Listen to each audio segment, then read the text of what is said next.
Imaginen a un hombre atrapado en su propia mente, vagando por las calles de San Petersburgo, cargando una idea como quien carga una enfermedad. Se llama Raskolnikov, y su tormento es el de todos aquellos que han intentado justificar lo injustificable.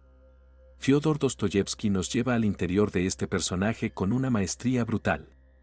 No es solo un estudiante empobrecido con delirios de grandeza, es alguien que cree haber resuelto la ecuación moral del mundo.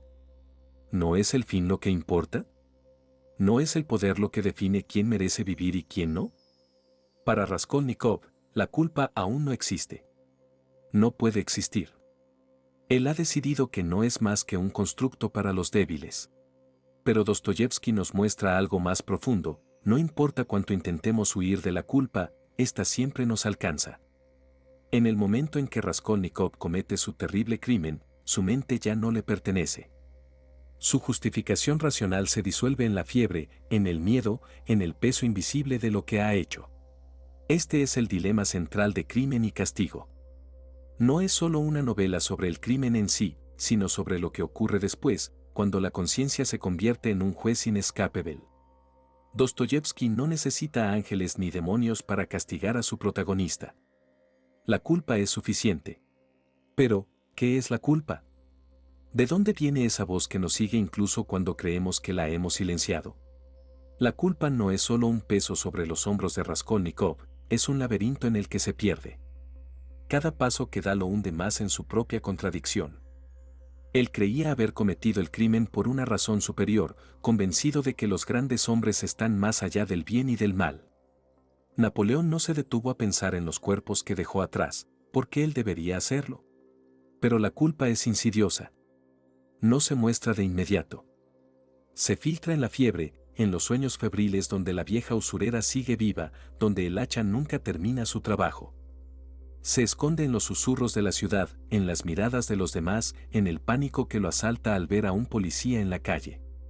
Dostoyevsky nos sumerge en la mente de Raskolnikov y en el proceso nos enfrenta con una pregunta incómoda: ¿se puede justificar cualquier acción en nombre de una idea? ¿Hasta dónde llega la lógica antes de que la conciencia la derrumbe? Porque esa es la trampa de la culpa, no sigue las reglas de la razón. Raskolnikov pensaba que su crimen era un simple cálculo. Y sin embargo, lo vemos tambalearse, delirante, buscando desesperadamente una salida que no existe. Y aquí es donde entra la verdadera maestría de Dostoyevsky. No nos dice que la culpa es solo un castigo, también es una puerta. No es solo sufrimiento, es un camino hacia algo más.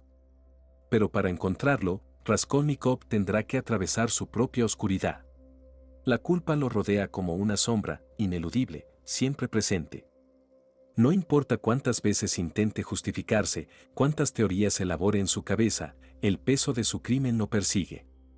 Su alma se divide entre el hombre que quiso ser, fuerte, impasible, superior, y el hombre que realmente es, vulnerable, atormentado, incapaz de soportar el peso de su propia transgresión. El mundo exterior sigue girando, indiferente a su sufrimiento. San Petersburgo sigue su curso, los borrachos en las tabernas, los gritos de los mercaderes, la pobreza que se filtra por cada grieta de la ciudad. Pero dentro de Raskolnikov, la tormenta es constante. Su mente es un campo de batalla donde la lógica se enfrenta a la conciencia, donde la idea de su grandeza se estrella contra la realidad de su miseria. Y en medio de esa tormenta, aparece Sonia. Sonia, que conoce el sufrimiento mejor que nadie.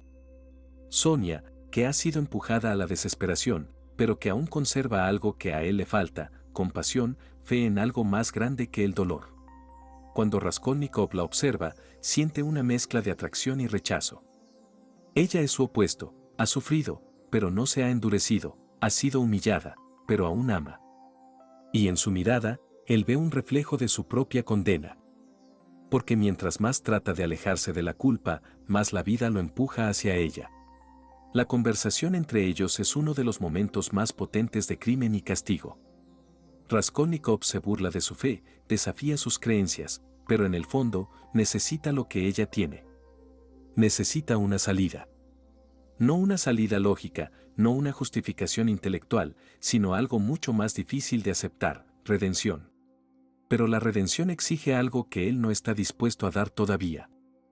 Exige rendirse ante la verdad, aceptar que su sufrimiento no es solo una molestia, sino una prueba. Exige confesar, arrodillarse, aceptar la culpa en su totalidad.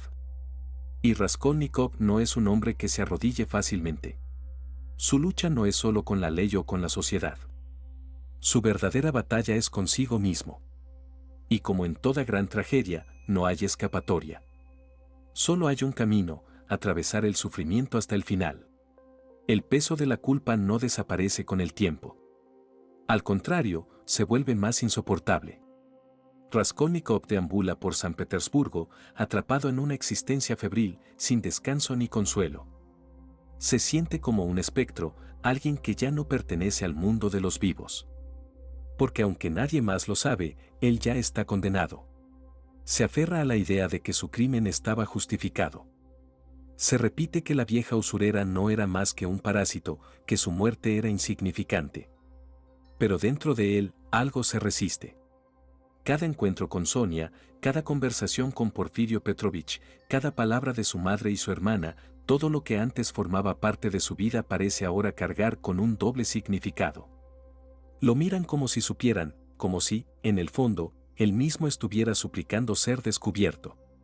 El inspector Porfirio Petrovich lo acecha sin prisa, como un gato jugando con un ratón. No necesita pruebas definitivas, porque entiende algo más profundo. La mente de un culpable siempre encuentra la manera de traicionarse a sí misma. La confesión es solo cuestión de tiempo.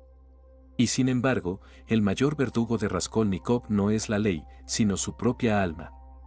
Con cada día que pasa, se vuelve más evidente que su crimen no lo convirtió en un hombre extraordinario, sino en un ser quebrado. No se elevó por encima de la moral común, se hundió en su propia miseria. Sonia es quien finalmente le muestra el único camino posible. Lo confronta con su propia debilidad, pero no con crueldad, sino con amor. Su fe en él es inquebrantable, no porque lo vea como inocente, sino porque sabe que solo enfrentando su culpa podrá encontrar paz.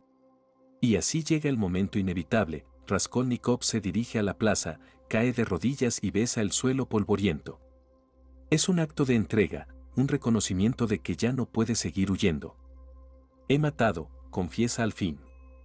Y con esas palabras, el peso insoportable de su crimen comienza a transformarse en otra cosa, la posibilidad de redención.